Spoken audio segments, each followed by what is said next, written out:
افواج پاکستان کے ان جوانوں کے لیے جو ملک پاکستان کی سرحدوں پر حفاظت کا فریضہ سر انجام دے رہے ہیں اور اپنی جان کی پرواہ کیے بغیر وہ ملک پاکستان میں رہنے والے کروڑوں مسلمانوں کی جان، مال اور تحفظ کے لیے وہ فکر مند ہیں اور اس کے لیے وہ پوری کوشش کر رہے ہیں، ان کے لیے قرآن و حدیث میں کیا بشارات ہیں۔ اللہ تبارک و تعالیٰ نے سورت آل عمران میں ایمان والوں کو یہ حکم دیا ہے، یا ایھا الذین آمنوا اصبروا وصابروا ورابطوا۔ یہاں رباط کا حکم دیا گیا ہے، جس کی ایک تفسیر یہ بیان کی گئی ہے حدیث صحیح میں کہ اسلامی سرحدوں کی حفاظت کرنا، اسلامی ملک کی سرحدوں کی حفاظت کرنا، یہ اس رباط میں شامل ہے کہ جس کا اللہ رب العزت نے قرآن مجید میں حکم دیا ہے۔ اس کی فضیلت کیا ہے؟ صحیح بخاری کے اندر حدیث پاک موجود ہے، نبی کریم علیہ السلام نے ارشاد فرمایا، رباط یوم فی سبیل اللہ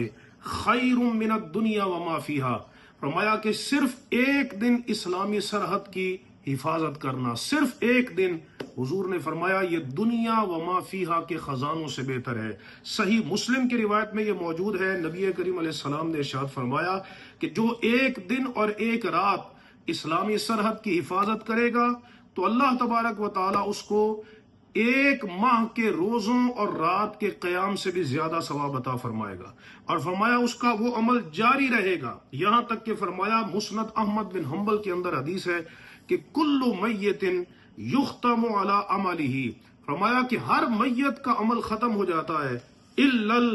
الذی مات مرابطا فی سبیل اللہ، لیکن فرمایا کہ جو اللہ کے راستے میں اسلامی سرحد کی حفاظت کرتا ہے اس کا اجر کبھی ختم نہیں ہوتا، فَإِنَّهُ يَنْمُو لَهُ عَمَلُهُ إِلَى يَوْمِ الْقِيَامَةِ، فرمایا اس کا عمل قیامت کے دن تک بڑھتا رہتا ہے، وَيَأْمَنُ فِتْنَةَ الْقَبْرِ، اور اسے قبر کی آزمائش سے بھی محفوظ کر لیا جاتا ہے۔ اس حدیث کو امام ابو داؤد اور امام ترمذی نے روایت کیا، اور امام ترمذی نے فرمایا ہے کہ یہ حدیث صحیح ہے، اور امام ابن حبان نے بھی اس حدیث کو روایت کیا۔ ایک اور مسند احمد بن حنبل کی حدیث میں یہ بشارت ہے کہ آمین من الفزع الاکبر،